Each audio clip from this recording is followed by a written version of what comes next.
जीबीसीएल career institute में आप सभी का हार्दिक स्वागत और अभिनंदन है। दोस्तों, 10वीं क्लास में सब्जेक्ट का पहला अध्याय वास्तविक संख्या है। वास्तविक संख्याओं को हम पढ़ने वाले हैं और वास्तविक संख्याओं में भी जो पहला प्रश्नावली है, प्रश्नावली 1.1 यूक्लिड विभाजन एल्गोरिथम, आज हम उसको पढ़ने वाले हैं। तो दोस्तों, सभी को ये वीडियो शेयर कर दीजिए और चैनल को सब्सक्राइब कर दीजिए। तो दोस्तों, आज के सेशन की शुरुआत करते हैं मोटिवेशन कोड के साथ कि जिस काम को करने में हद पार ना हो वो काम किसी काम का नहीं है। यानी जिस भी काम को आप कर रहे हो उसे पूरी मेहनत से, पूरी शिद्दत से यदि आप नहीं करोगे तो वो काम किसी काम का नहीं है, उसमें आपको कामयाबी मिलने के बहुत कम चांस है। तो जिस भी काम को आप करते हो, जिस काम में भी आप मुकाम हासिल करना चाहते हो, उसमें उसको पूरी शिद्दत से, पूरी मेहनत से कीजिए, आपको कामयाबी जरूर मिलेगी। तो दोस्तों, आज पहला अध्याय है वास्तविक संख्याएं, और वास्तविक संख्याएं हम पढ़ने वाले हैं। तो सबसे पहले जान लेते हैं कि संख्याएं किसे कहते हैं। तो संख्याओं की बात की जाए तो संख्याएं वे वस्तुएं होती है जिनका उपयोग, यानी मैं बात करूं तो संख्याएं किसे कहेंगे। संख्याओं की बात की जाए तो संख्या का मतलब होता है कि संख्या कोई वस्तु है और जिसका उपयोग किसमें किया जाता है। या तो आप गणना में करते हो, यानी किसी चीज को गिनने में करते हो, या मापने में करते हो, या फिर दर्शाने में करते हो। यानी किसी भी वस्तु का उपयोग यदि आप गणना में, मापने में या फिर दर्शाने में कर रहे हो तो उन उन वस्तुओं को हम क्या बोलेंगे, उन वस्तुओं को हम संख्याएं बोल सकते हैं। यानी number is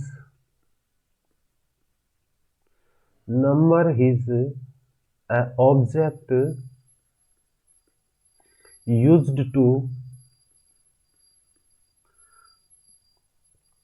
count, measuring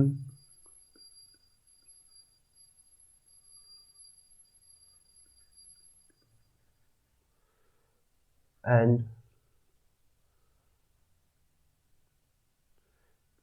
showing बोल सकते हो, या डिनोटिंग। तो इन सबको हम संख्याएं बोलते हैं। संख्याएं बहुत बहुत सी प्रकार की होती है। तो टाइप्स ऑफ नंबर की बात की जाए तो संख्याएं कितने प्रकार की होती है, इनके बारे में पढ़ेंगे हम। टाइप्स ऑफ नंबर यानी संख्याओं के प्रकार।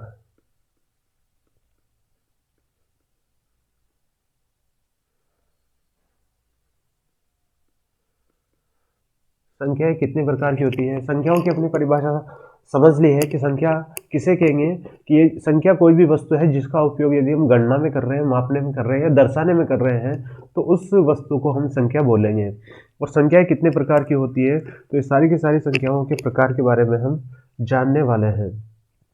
तो दोस्तों, पहली संख्या है या, पहले प्रकार की जो संख्या है वो ये है,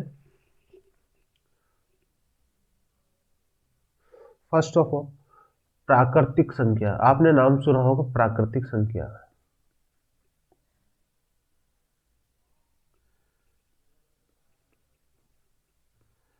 प्राकृतिक संख्या की परिभाषा क्या है, तो प्राकृतिक संख्या की परिभाषा है कि कोई भी संख्या जो एक से स्टार्ट होती है, 1, 2, 3, 4, 5 और अनंत तक जाती है, यानी हमेशा पूर्णांक में होती है, 1, 2, 3, 4, 5, 6, 7 और अनंत तक जाती है।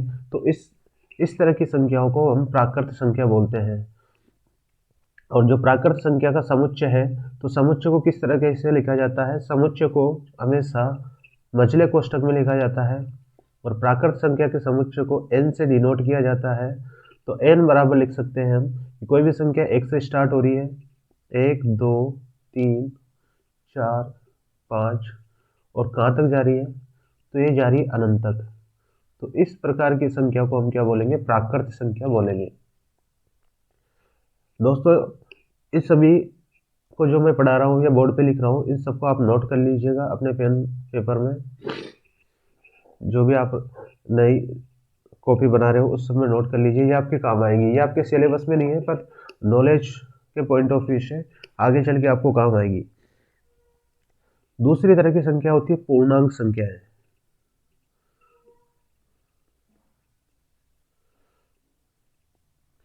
तो पूर्णांक संख्या किस तरह की होती है? तो पूर्णांक संख्या को हम एक स्केल पे इस तरह से डिनोट कर सकते हैं। यहाँ पे मान लो बीच में कहीं पे 0 है, तो पूर्णांक संख्या हमेशा पूर्ण में होगी, यानी 0, 1, 2, 3, और इस तरह से ये आगे चलती जाएगी। कहाँ तक जाएगी? अनंत तक। और इस तरह से ये नेगेटिव में चलती है, यानी -1,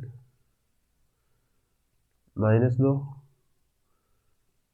-3, और ये -∞, माइनस अनंत। तो पूर्णांक संख्या की क्या परिभाषा हो जाएगी? यानी कोई भी संख्या है जो पूर्ण पूर्ण अंक में होती है, पूर्ण संख्या होती है, जो प्लस की भी हो सकती है, माइनस की भी हो सकती है, धनात्मक भी हो सकती है, ऋणात्मक भी हो सकती है। तो इस तरह की संख्याओं को क्या बोलेंगे हम? पूर्णांक संख्याएं बोलते हैं। आगे जो तीसरी तरह की संख्या आती है उन्हें हम क्या बोलते हैं? इसको मिटा दूं दोस्तों, यदि ये नोट कर लिया है तो। तीसरी तरह की जो संख्या आती है वो देखिए पूर्ण संख्या है। ध्यान रखना, पूर्णांक संख्याएं अलग है और पूर्ण संख्याएं अलग है। पूर्णांक संख्या हमने पढ़ी है कि जो धनात्मक भी हो सकती है, ऋणात्मक भी हो सकती है। अब तीसरी संख्या है वो है पूर्ण संख्या। पूर्ण संख्या, पूर्ण संख्या की क्या परिभाषा है? कि पूर्ण संख्या की परिभाषा है जो 0 से स्टार्ट होती है और अनंत तक जाती है। इस तरह से कहां तक जा रही है? अनंत तक। लेकिन ध्यान रखिए, पूर्ण संख्या हमेशा पूर्णांक में होगी, यानी हमें इसके बीच में पॉइंट वाली नहीं होगी। या तो एक 0 होगा, 1 होगा, 2 होगा, 3 होगा, 4 होगा, 5 होगा, 6 होगा, 7, इस तरह से आगे बढ़ती जाएगी। तो ये संख्या होगी पूर्ण संख्याएं। पूर्ण संख्या है, हमने पढ़ा है कि यदि कोई संख्या 1 से स्टार्ट होती है और अनंत तक जाती है तो वो होती प्राकृत संख्या। यदि प्राकृत संख्या में 0 भी शामिल कर दिया जाए तो ये क्या बन जाता है? पूर्ण संख्या बन जाती है। यानी प्राकृत संख्या में अगर 0 भी शामिल कर लिया जाए तो ये पूर्ण संख्या बन जाती है। तो पूर्ण संख्या आपको समझ में आ चुकी होगी, आई होप। फोर्थ प्रकार की जो संख्या है वो है भाज्य संख्याएं। भाज्य संख्याएं सिंपली आप जानते होंगे कि जिनमें भाग चला जाए,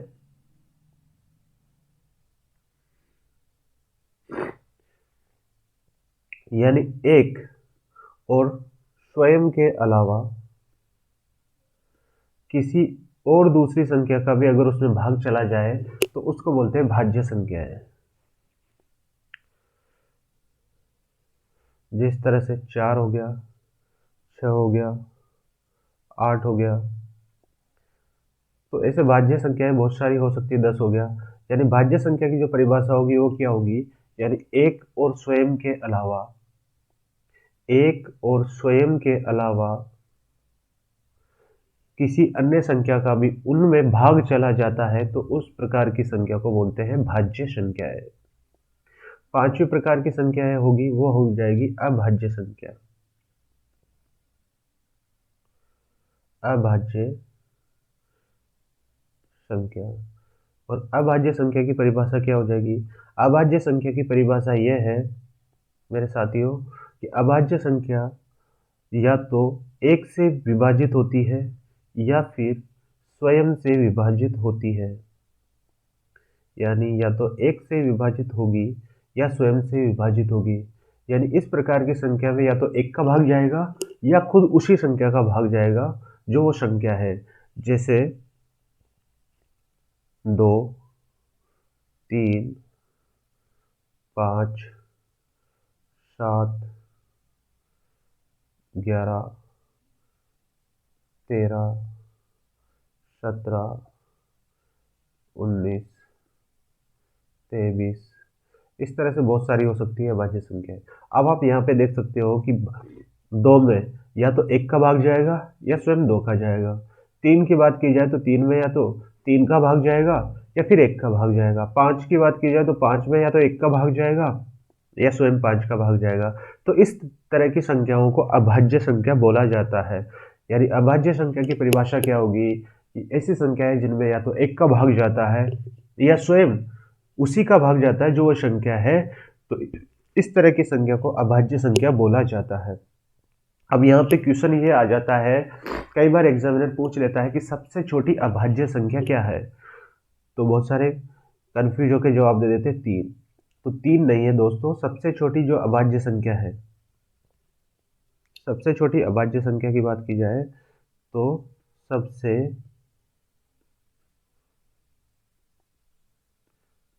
छोटी अभाज्य संख्या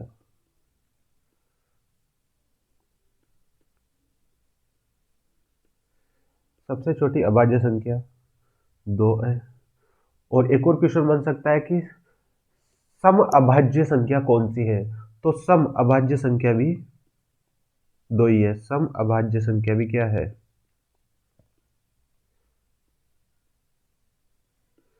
सम अभाज्य संख्या के बारे में भी पूछा जाएगा, तो सम अभाज्य संख्या भी 2 ही है।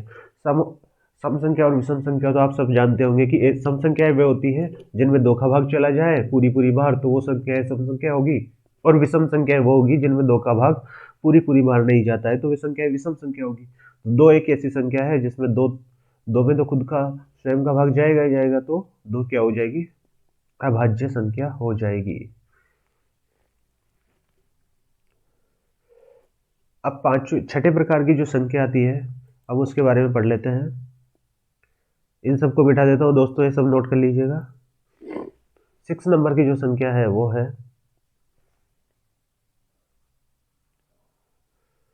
परिमेय संख्या।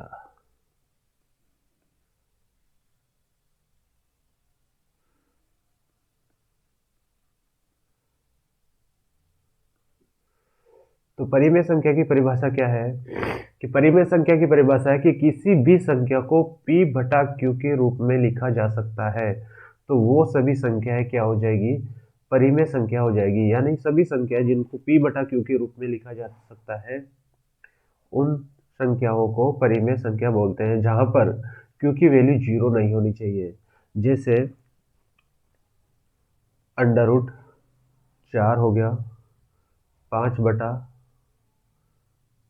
हो गया, 2/3 हो गया। ये सारी की सारी संख्याएं जो p बटा q के रूप में लिखी जा सकती है, ये सारी की सारी परिमेय संख्या है। अब आती है नेक्स्ट अपरिमेय संख्या। तो अपरिमेय संख्या की परिभाषा क्या हो जाएगी,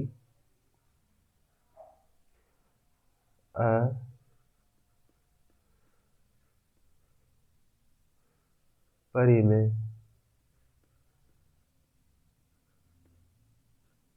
संख्या। अपरिमेय संख्या की ये परिभाषा होगी जिनको p बटा q के रूप में नहीं लिखा जा सकता है। यानी परिमेय संख्या के अलावा बची हुई सारी संख्याएं क्या हो जाएगी, अपरिमेय संख्या हो जाएगी। इनको इस तरह से भी आप याद रख सकते हो कि ये संख्याएं अंडर रूट के अंदर होती है। जैसे अंडर रूट 2 हो गया, अंडर रूट 3 हो गया,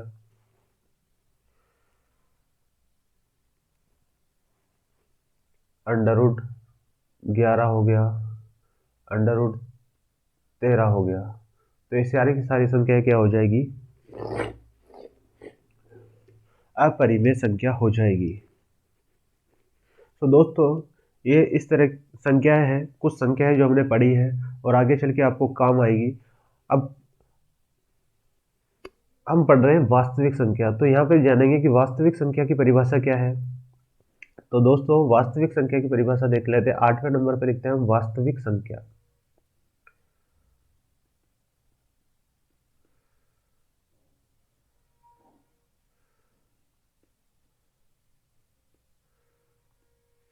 वास्तविक संख्याएं किन्हें कहते हैं, तो वास्तविक संख्या की परिभाषा है कि परिमेय तथा अपरिमेय संख्या को, परिमेय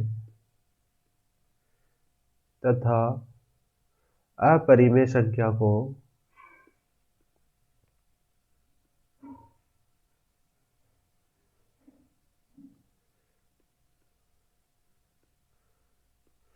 परिमेय तथा अपरिमेय संख्या को वास्तविक संख्या कहते हैं। यानी वास्तविक संख्या बनी किससे है? वास्तविक संख्या बनी है अपरिमेय तथा परिमेय संख्या दोनों को मिलाकर वास्तविक संख्या बनी है। तो दोस्तों ये वास्तविक संख्या की परिभाषा है। आगे देख लीजिए, डेफिनेशन देख सकते हो आप वास्तविक संख्या की क्या परिभाषा है। तो वास्तविक संख्या की परिभाषा है कि परिमेय संख्या और अपरिमेय संख्या के समूह को सम्मिलित रूप से वास्तविक संख्या कहते हैं। अर्थात परिमेय तथा अपरिमेय संख्या वास्तविक संख्या ही है। तो ये डेफिनेशन आप लिख सकते हो कि वास्तविक संख्या की परिभाषा क्या है। वास्तविक संख्या को किससे लिखते हैं? तो वास्तविक संख्या को R से लिखा जाता है। R का मतलब हो गया रियल नंबर। R का मतलब हो गया रियल, और नंबर को यहाँ से हटा के मतलब साइलेंट कर दिया एक तरीके से, तो रियल नंबर से केवल R ले लिया। वास्तविक संख्याएं दो तरह की होती है, एक तो होगी धनात्मक वास्तविक संख्या और दूसरी हो जाएगी ऋणात्मक वास्तविक संख्या। ये हमारे कहीं भी काम नहीं आने वाला है जो अब तक हमने पढ़ा है, लेकिन नॉलेज के पॉइंट ऑफ व्यू से मैंने आपको पढ़ा दिया। तो दोस्तों ये सारी की सारी चीज़ें थी जो आपको मैंने बताई है कि संख्या किसे कहते हैं, संख्याएं कितने प्रकार की होती है और वास्तविक संख्या की परिभाषा क्या है, यानी वास्तविक संख्याएं किन संख्याओं से मिलकर बनी होती है। आगे हम बढ़ते हैं यूक्लिड विभाजन एल्गोरिथम और अंकगणित की आधारभूत प्रमेय। तो दोस्तों यहाँ पे हम पढ़ने वाले एक फॉर्मूला, और सारा का सारा एक फॉर्मूले पे ये पूरा प्रश्नावली 1.1 बेस है। तो सिर्फ एक फॉर्मूले की शुरुआत करते हैं। तो आपने बचपन में पढ़ा होगा, भाग देना आपने सीखा ही होगा बचपन में। उस भाग देने वाली प्रोसेस को हम देख लेते हैं कि यदि किसी भी संख्या में भाग देते हैं, जैसे मैं मान लेता हूँ कि आप 20 को डिवाइड कर रहे हो 5 से, तो आप किस तरह से भाग दोगे? बचपन में हम इसी तरह से भाग देते थे। 20 कितनी बार जाएगा? 4 बार। 4 बार जाएगा और 20 आ जाएगा। यहाँ पे बच गया 0 रिमाइंडर बच गया यहाँ पे। तो देखो ये जो चीज होती है इसको हम बोलते हैं भाज्य, यानी 20 को हम बोलते हैं भाज्य। और जिसका भाग दिया जाता है, जिसका भाग दिया जाता है हम उसको क्या बोलते हैं? तो जिसका भाग देते हैं हम उसको बोलते हैं भाजक।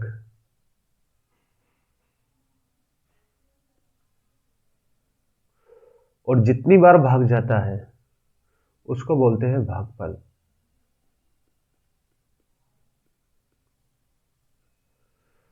और जो यहाँ पे बच जाता है उसको बोलते हैं हम शेषफल।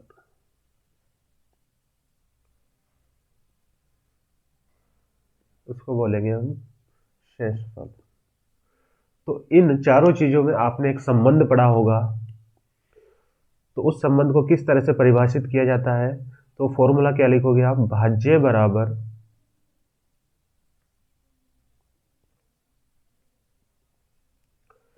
भाजक गुणा भागफल प्लस शेषफल।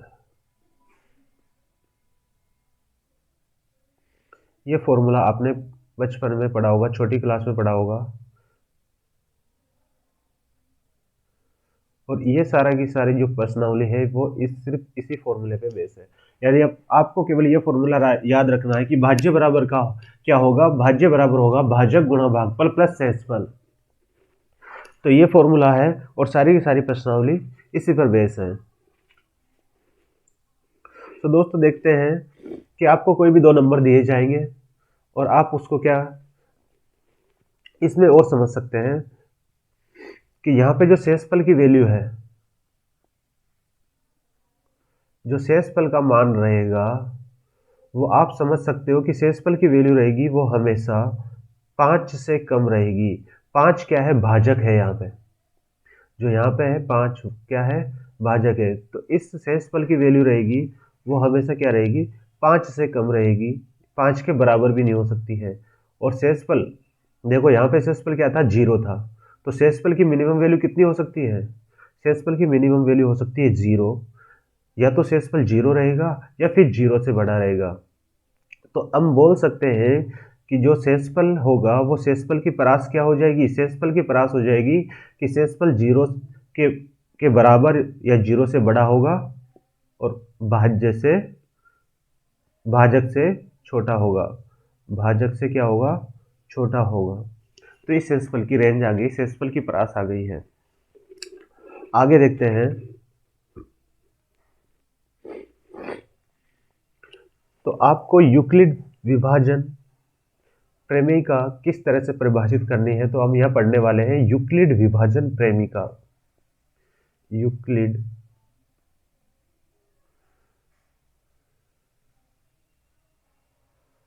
विभाजन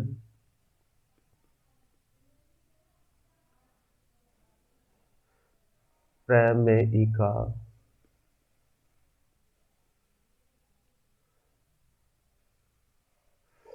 यूक्लिड विभाजन प्रेमिका क्या है कि दो संख्याएं a और b है, दो संख्याएं a और b है। तो अब a को विभाजित किया जाता है b से, तो इस a को किस तरह से लिखा जा सकता है, a को लिखा जा सकता है a बराबर b q plus r, b q plus r, इस फॉर्मेट में लिखा जा सकता है, जहां पर आर की जो वैल्यू है वो हमेशा बी से कम रहेगी और 0 या 0 से बड़ी रहेगी। तो ये प्रमेय वही होगी, ये भाज्य बराबर भाजक गुणा भागफल प्लस शेषफल। और क्यू को बोलेंगे, क्यू कोई भी पूर्ण संख्या है, क्यू कोई भी पूर्ण संख्या है, क्यू क्या है, पूर्ण संख्या है। पूर्ण संख्या आप पढ़ ही चुके हो, या तो पूर्ण संख्या 0 होगी, 1 होगी, 2 होगी, 3 होगी, 4 होगी, इस तरह से संख्या होगी। तो ये यूक्लिड विभाजन प्रेमिका है, इस प्रेमिका का हम यूज करने वाले हैं। और ये प्रेमिका आप देख चुके हो, जो मैंने प्रीवियस पेज में आपको पढ़ाया था कि भाज्य बराबर भाजक गुणा भागफल प्लस शेषफल। तो ये सेम वो का वही फॉर्मूला है। अब यूक्लिड विभाजन एल्गोरिथम की बात करते हैं। तो यूक्लिड विभाजन एल्गोरिथम क्या है, यूक्लिड विभाजन एल्गोरिथम का सबसे पहले हम पढ़ते हैं यूज, कि यूक्लिड विभाजन एल्गोरिथम का यूज क्या है। तो हेडिंग डालो दोस्तों, यूक्लिड विभाजन एल्गोरिथम, आप सब नोट करते जाइए। यूक्लिड विभाजन एल्गोरिथम।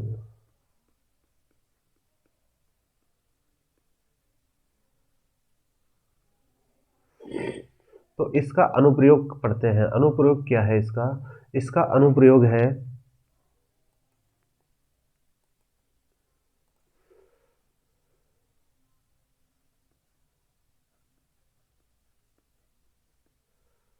अनुप्रयोग का मतलब हो गया यूज, कि यूक्लिड विभाजन एल्गोरिथम कहाँ यूज आएगी। तो इस यूक्लिड विभाजन एल्गोरिथम की मदद से हम HCF को ज्ञात कर सकते हैं। HCF का मतलब हो गया मस, हम मस इसकी सहायता से ज्ञात कर सकते हैं।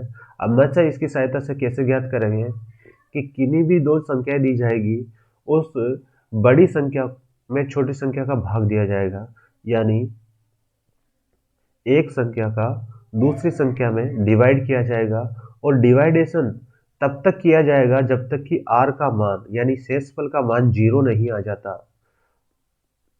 जब तक r यानी शेषफल का मान 0 नहीं आ जाता, तब तक हम a और b दोनों संख्याओं को डिवाइड करते रहेंगे। और वो डिवाइड करने का जो नियम है, जो तरीका है, वो आगे जब हम सवाल करेंगे वहां से समझ आ जाएगा। फर्स्ट ऑफ ऑल आपको कंसेप्ट ये याद रखना है कि यूक्लिड विभाजन एल्गोरिथम में हम यूक्लिड विभाजन प्रेमिका का यूज करके जब भी एचसीएफ ज्ञात करेंगे तो हमें करना क्या होगा, हमें उस संख्या को डिवाइड करते जाना होगा। और डिवाइड कब तक करते जाना होगा, जब तक कि आर का मान यानी शेषफल का मान 0 नहीं आ जाता। और जब 0 आ जाएगा तब हमारा आंसर फाइंड हो जाएगा और हमें आगे क्वेश्चन को सोल्व नहीं करना है। तो दोस्तों देखते हैं किस तरह से एग्जाम्पल लेके बात करेंगे, किस तरह से यूक्लिड विभाजन एल्गोरिथम का प्रयोग करके हमें एचसीएफ ज्ञात करना है। तो फर्स्ट ऑफ क्वेश्चन आ जाता है आपकी स्क्रीन पर। दोस्तों पेन और पेपर उठाकर कॉपी में सोल्व करना स्टार्ट कीजिए। मैं कंसेप्ट बताता हूँ किस तरह से आपको करना है। तो सबसे पहले हम कंसेप्ट यहाँ पे लिख देते हैं, जो हमने फॉर्मूला पढ़ा है कि a बराबर क्या होगा, a बराबर हो जाएगा बी क्यू प्लस आर, यानी भाज्य बराबर भाजक गुणा भागफल प्लस शेषफल। इसी फॉर्मूले का यूज करेंगे, सिंगल फॉर्मूला है, सारे के सारे क्वेश्चन इसी फॉर्मूले से सोल्व होने वाले हैं। तो दोस्तों यहाँ पे देख लीजिए दोनों नंबर हैं, ये वाला नंबर है और एक ये वाला नंबर है।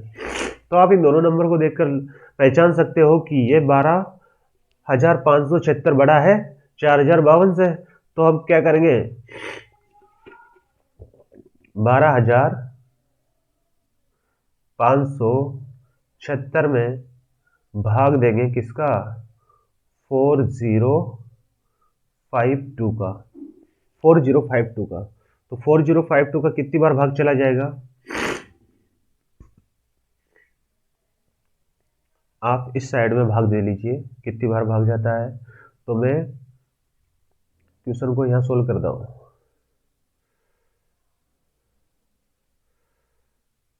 इस क्वेश्चन को यहाँ पे सोल्व करता हूँ कि 12,576 को मैं लिख सकता हूँ, किस रूप में लिखेंगे, a equals to b q के रूप में। 4052 कितनी बार भाग जा रहा है, लगभग 3 बार जाएगा। और शेषफल कितना बच जाएगा, तो देखो यदि इसको आप 3 से विभाजित करते हो तो क्या बचता है, 12,576 में इसको 3 बार भाग दोगे तो इसको 3 से मल्टीप्लाई कर दो। 3 से मल्टीप्लाई करोगे तो यहाँ पे आ जाएगा 6, यहाँ जाएगा 15 और यहाँ जाएगा 12। कितना बच गया दोस्तों, तो आपके पास बच चुका है 0 बच गया, यहाँ पे 2 बच गया, 420। तो प्लस में लिख दोगे आप 420, ये हमारा शेषफल हो गया है। तो यहाँ पे देख लो रिमाइंडर 0 नहीं आया है, ये रिमाइंडर की जगह है। तो इस प्रोसेस को आगे बढ़ाना है। अब इस प्रोसेस को आगे बढ़ाने के लिए हम क्या करेंगे, सेकंड स्टेप, ये तो होगी फर्स्ट स्टेप। सेकंड स्टेप में क्या करेंगे, सेकंड स्टेप में हम करने वाले हैं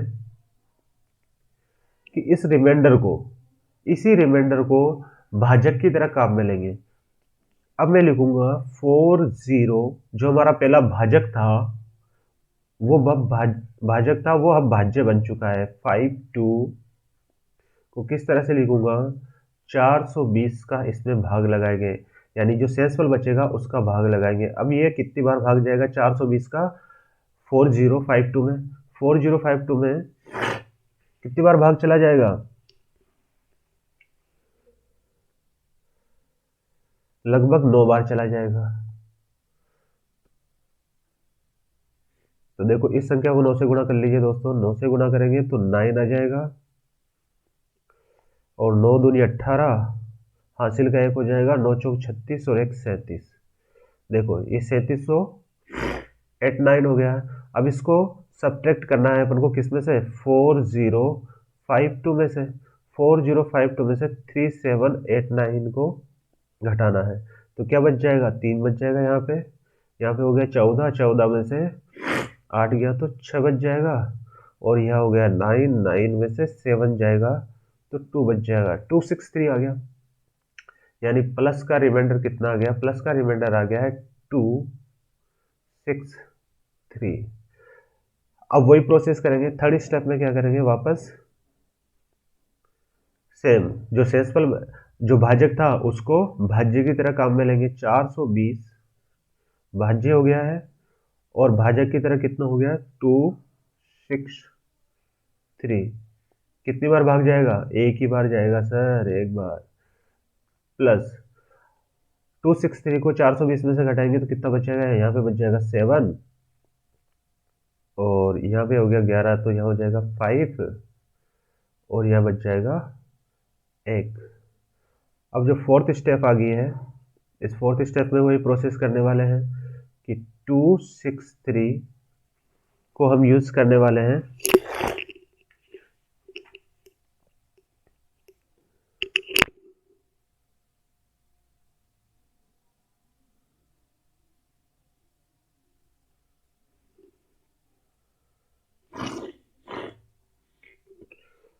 देखो दोस्तों, यहाँ पे गड़बड़ हो गई है, तो यहाँ पे बचेगा ये 272 और 272 यहाँ पे बचेगा, ये 272 है, 272, तो यहाँ पे बचेगा 148, 1, इसको 4 कर लीजिए, इसको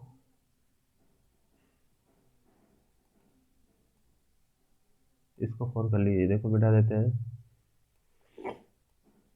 यहाँ पे मिस्टेक हो गई है, दोबारा लिख देता हूँ, तो यहाँ पे बचेगा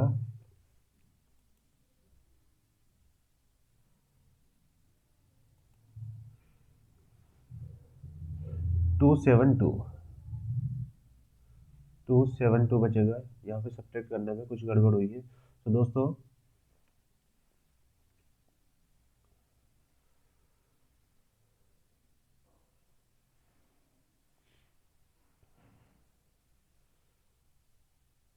यहाँ पे 0 आएगा, एक्चुअलिटी में यहाँ पे आएगा 0 और यहाँ बचेगा 2, यहाँ बचेगा 7, तो यहाँ पे आ जाएगा ये 402, 272, एक बार जाएगा और कितना बच जाएगा 148। अब 148 को इसको मिटा देते हैं,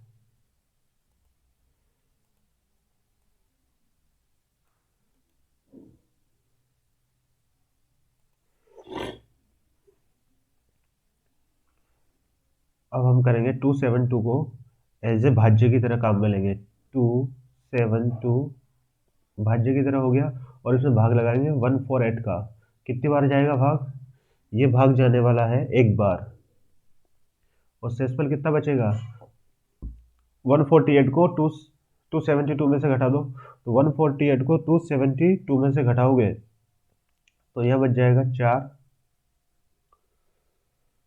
और यह बच जाएगा 2, यानी 24 बच जाएगा। अब इस 24 को फिफ्थ स्टेज में भाग लगाने वाले हैं, 24 का 148 में भाग लगाने वाले हैं किसका, 24 का, कितनी बार जाएगा,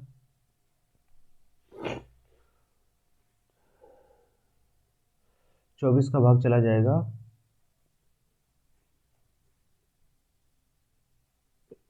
124 बचेगा, यहाँ पे 124 का भाग लगाने वाले हैं तो कितनी बार जाएगा, एक बार जाएगा, और शेषफल कितना बच जाएगा, शेषफल बच जाएगा 24।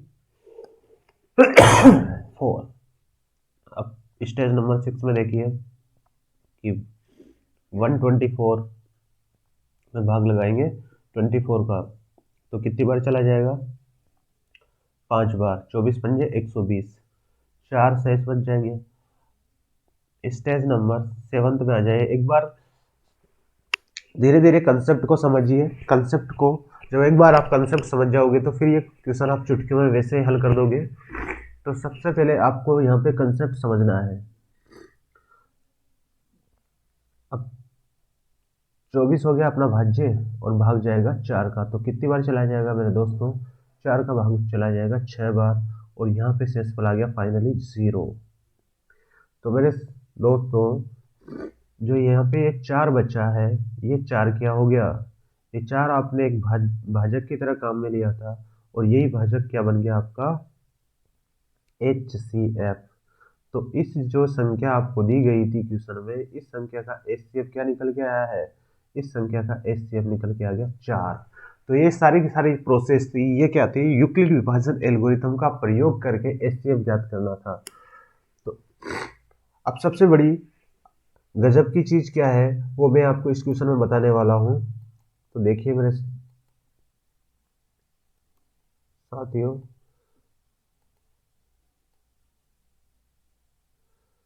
यहाँ पे मिटा देता हूँ पहले इसको, फिर मैं यहाँ पे बताता हूँ कि ये जो 4 निकल के आया है ये क्या है और ये किन किन संख्याओं का एचसीएफ है।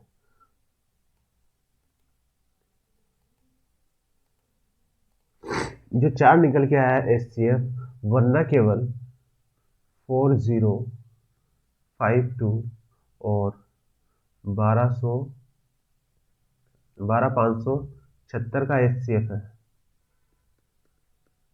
इसका तो एचसीएफ 4 है ही सही, लेकिन ये 24 और 4 का एचसीएफ भी 24 4 का एचसीएफ भी क्या है, 4 ही है।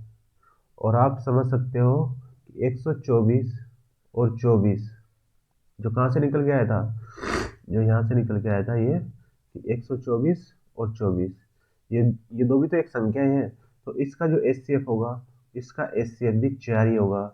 और आप यहाँ से देख सकते हो कि 148 और मैं कलर चेंज कर लेता हूँ ताकि आपको समझने में आसानी रहे।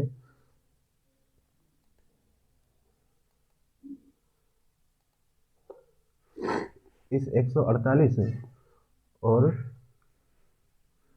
148 और 124 इसका एचसीएफ भी क्या है, इसका एचसीएफ भी 4 है।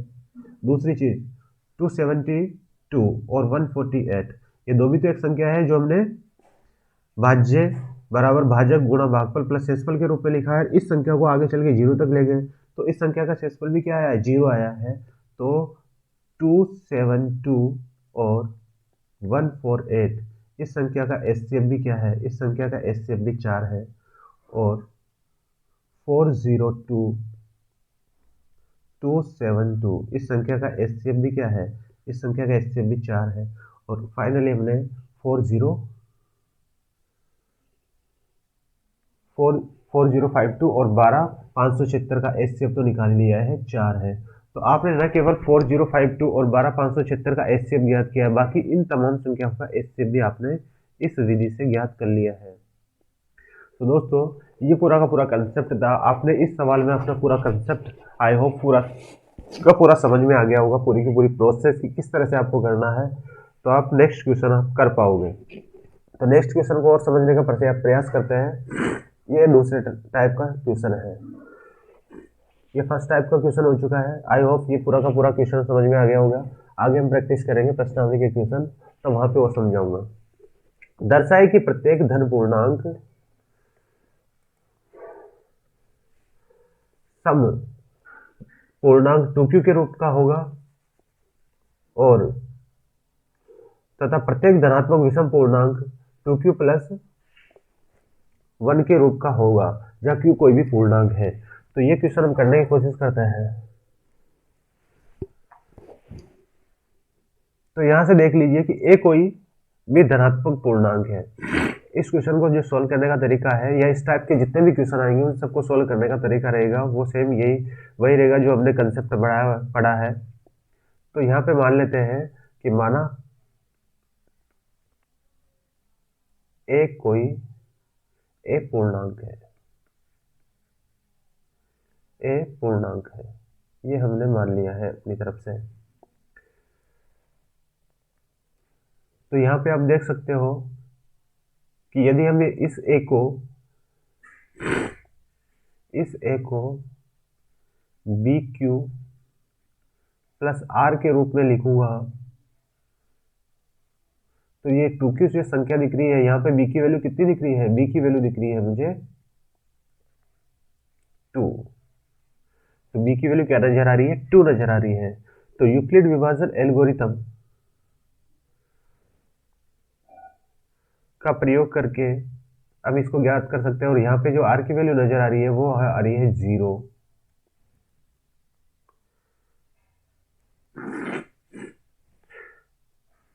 तो a बराबर क्या हो जाएगा, a बराबर हो जाएगा 2q, क्योंकि यहाँ पे r की वैल्यू आ रही है 0।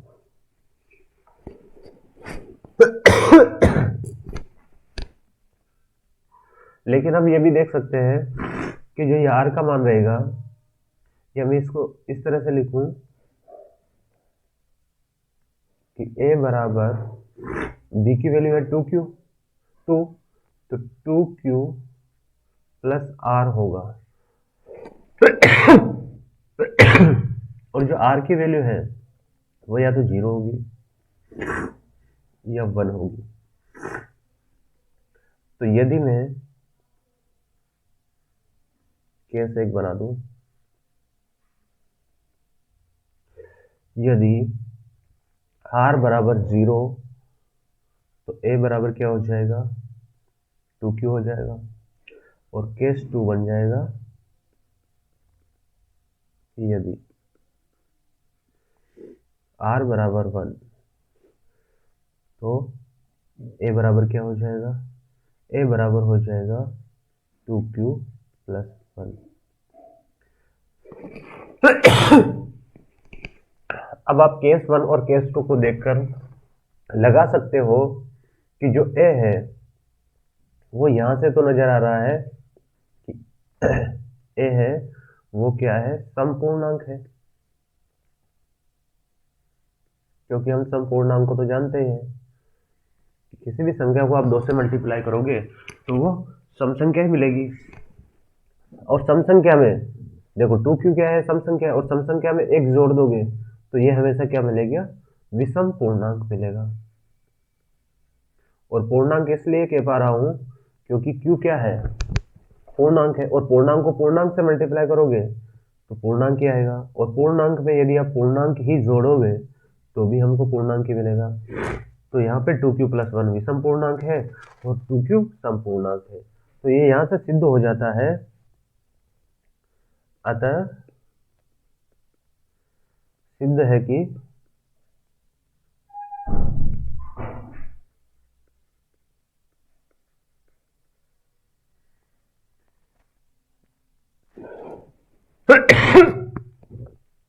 जो कोई भी धनात्मक पूर्णांक होगा समपूर्णांक होगा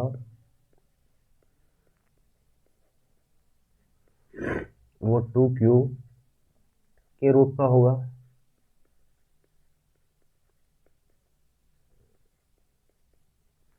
तथा कोई भी विषम पूर्णांक होगा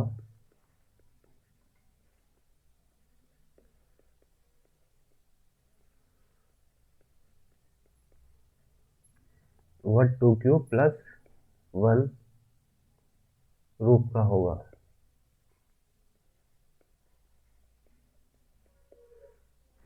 तो दोस्तों ये क्वेश्चन आपको समझ आ गया होगा।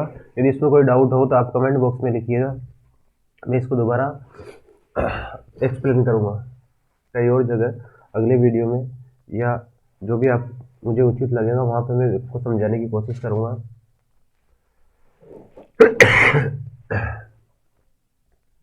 नेक्स्ट क्वेश्चन की ओर बढ़ते हैं। इस क्वेश्चन से आपको और समझ में आएगा कि हमने वो क्वेश्चन पिछला क्वेश्चन किस तरह से किया है। दर्शाइए कि एक धनात्मक विषम पूर्णांक 4q प्लस 1 या 4q प्लस 3 के रूप का होता है जहाँ q एक पूर्णांक है। तो दोस्तों इस क्वेश्चन को कैसे तरह से हल कर लेते हैं कि माना एक कोई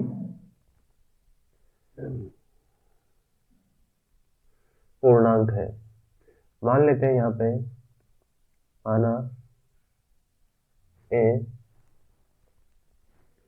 धनात्मक पूर्णांक है।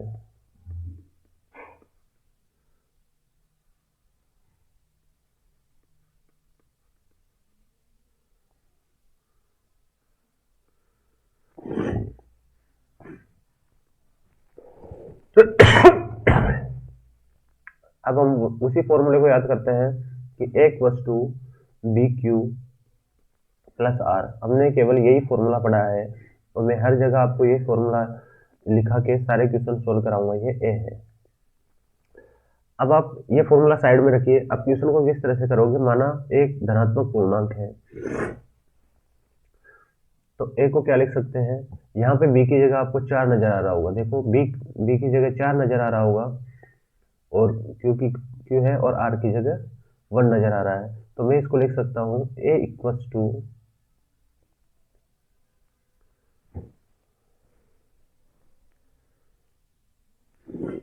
a equals to 4q plus r।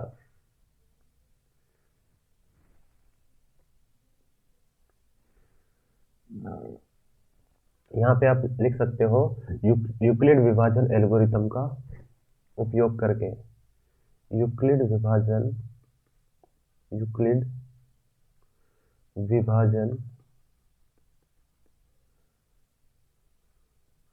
Algorithm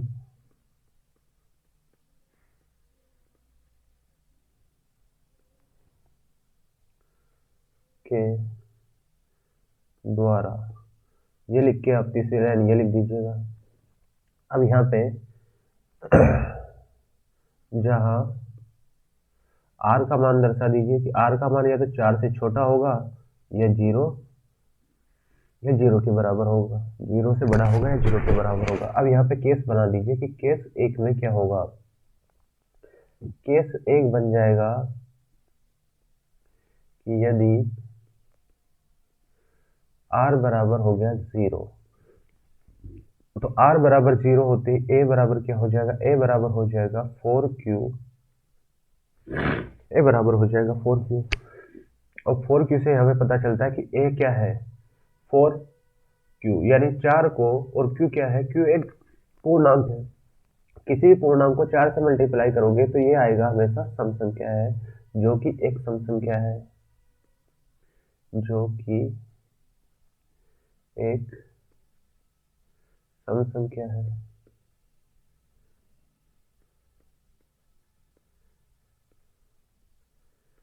किसी भी पूर्णांक को यदि 4 से गुणा करोगे, यानी किसी पूर्णांक को सम संख्या से गुणा करोगे, तो वो संख्या सारी की सारी सम सम बन जाएगी। केस 2 की बात करते हैं। यदि r बराबर हो गया है 1, यदि r का मान 1 हो गया है तो 1 का मान क्या हो जाएगा, एक ही वैल्यू हो जाएगी 4q प्लस 1। देखो हमने पढ़ा था 4q एक सम संख्या, और सम संख्या में यदि 1 जोड़ोगे तो सम संख्या के बाद आती है विषम संख्या, तो ये क्या हो जाएगी, जो कि एक विषम संख्या है, जो कि एक विषम संख्या है।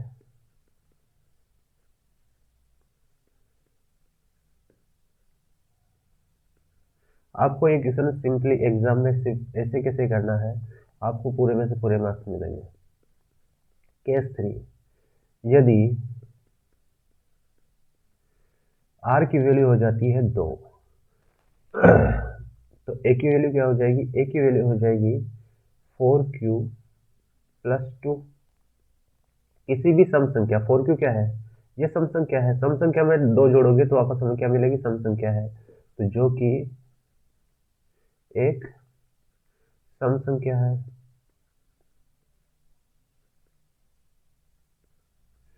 अब मैं इस क्वेश्चन का चौथा केस है वो यहाँ पे सोल्व कर रहा हूँ। कलर चेंज कर देता हूँ ताकि आपको नजर आए अच्छी तरीके से। रेड कलर ले रहा हूँ। फोर्थ केस हो गया है केस नंबर 4। यदि r की वैल्यू क्या हो जाए, यदि r की वैल्यू हो जाए 3, तो a बराबर क्या हो जाएगा, a बराबर हो जाएगा, मैं यहाँ से आपको लाइनिंग कर देता हूँ,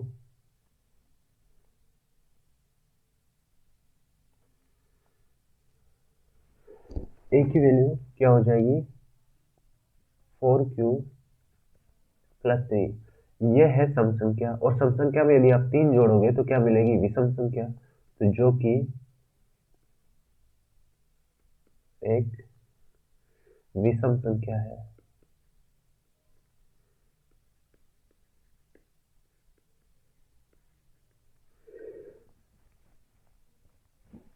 तो केस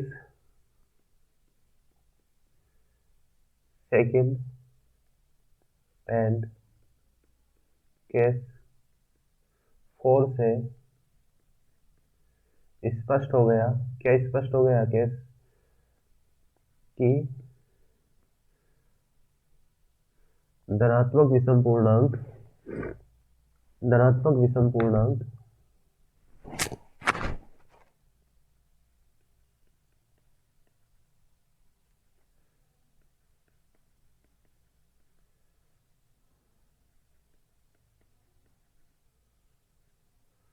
4q+1 या 4q+3 रूप का होता है।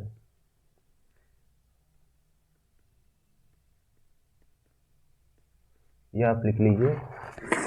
तो ये क्वेश्चन आपको अच्छी तरह से समझ में आ गया होगा कि हमने अलग अलग केस बना के इसको सोल्व किया और एग्जामिनर कहीं भी नंबर निकाल सकता है क्योंकि हमने सारा क्वेश्चन एक्सप्लेन कर दिया।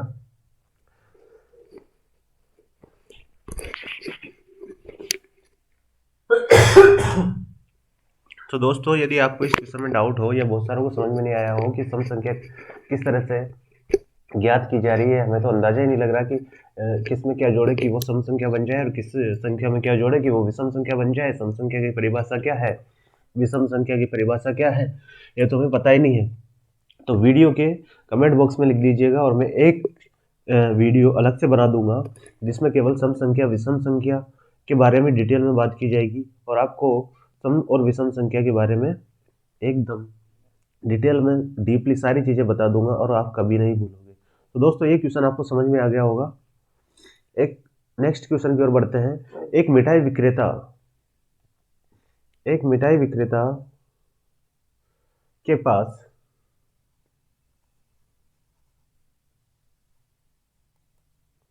देखो इसको करेक्शन कर लीजिए। एक मिठाई विक्रेता के पास 420 काजू है। काजू की संख्या कितनी, 420 है काजू की। और बर्फियां, ये है बर्फियां।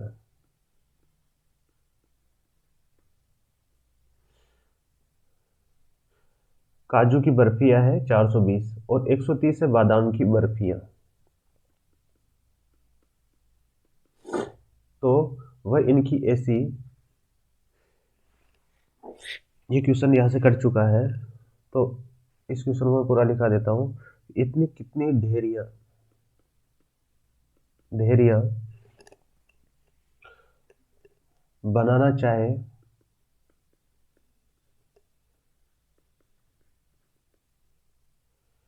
कि प्रत्येक ढेरी में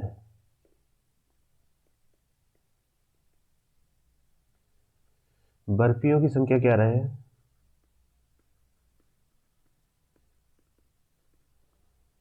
संख्या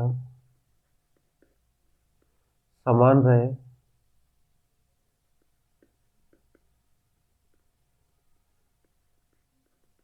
तथा परात में न्यूनतम स्थान घेरे।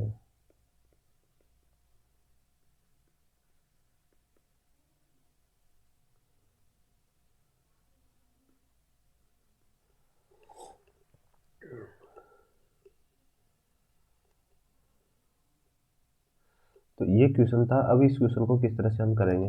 एक मिठाई विक्रेता के पास 420 काजू की बर्फियां और 130 बादाम की बर्फियां हैं। वह इनको डेयरियां बनाना चाहता है और प्रत्येक डेयरी में समान संख्या में बर्फियों को रखना चाहता है। तो परात में न्यूनतम स्थान घेरे, इस तरह से उसको ये डेयरियां बनानी है। तो इस क्वेश्चन को हम किस तरीके से याद करेंगे। एक्चुअलिटी में इस क्वेश्चन में पूछा क्या है, इस क्वेश्चन में का कंसेप्ट समझिए। इस क्वेश्चन में पूछा गया है HCF, न्यूनतम संख्या। HCF ही होता है। HCF का मतलब होता है कि वह बड़ी से बड़ी संख्या ज्ञात करो जिसका दी गई संख्या में भाग पूरी पूरी बाहर चला जाता हो। तो बड़ी से बड़ी संख्या निकालनी है जिसका दी गई संख्याओं में भाग पूरी पूरी बाहर चला जाता है। यानी हमें ढेरियां की समान संख्या बनानी है। तो ये क्वेश्चन आपको समझ में आना चाहिए कि इसमें पूछा क्या गया है। एक्चुअली इसमें HCF ही पूछा गया किसका, 420 और 130 का।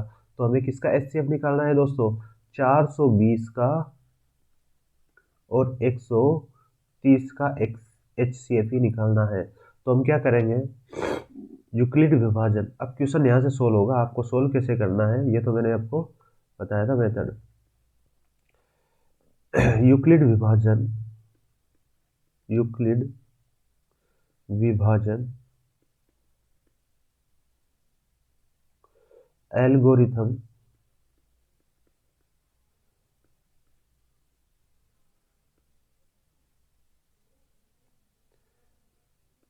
का उपयोग करके। अब यूक्लिड विभाजन एल्गोरिथम में चैप्टर पढ़ रहे हैं तो इसी चीज के द्वारा हमें एक क्वेश्चन को सोल्व करना होगा। अब यहाँ से देख लीजिए 420 बड़ा है, तो 420 को हम किस तरह से सोल्व करेंगे, पहले हम इससे ज्ञात कर चुके हैं। 420 को हम 130 को किस तरह यूज करेंगे, भाजक की तरह यूज करेंगे। अब 130 का 420 में भाग कितनी बार जाएगा, 3 बार चल जाएगा। 13 3 39 होता है।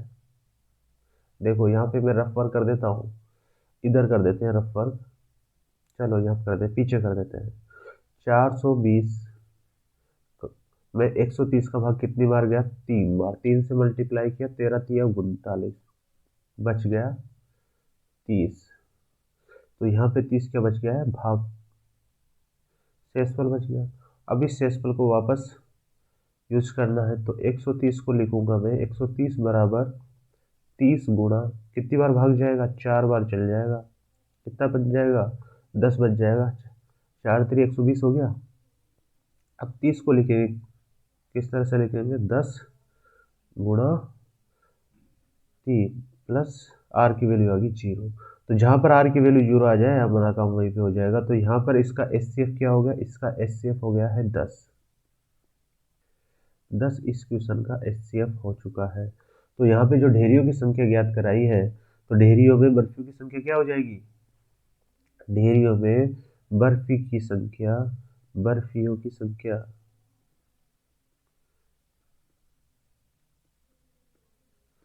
10। तो इस क्वेश्चन का ये आंसर हो जाएगा। आप इस क्वेश्चन का आंसर इस तरह से दे पाओगे। नेक्स्ट क्वेश्चन की ओर बढ़ते हैं। एक्सरसाइज क्वेश्चन है, प्रैक्टिस ऑफ क्वेश्चन।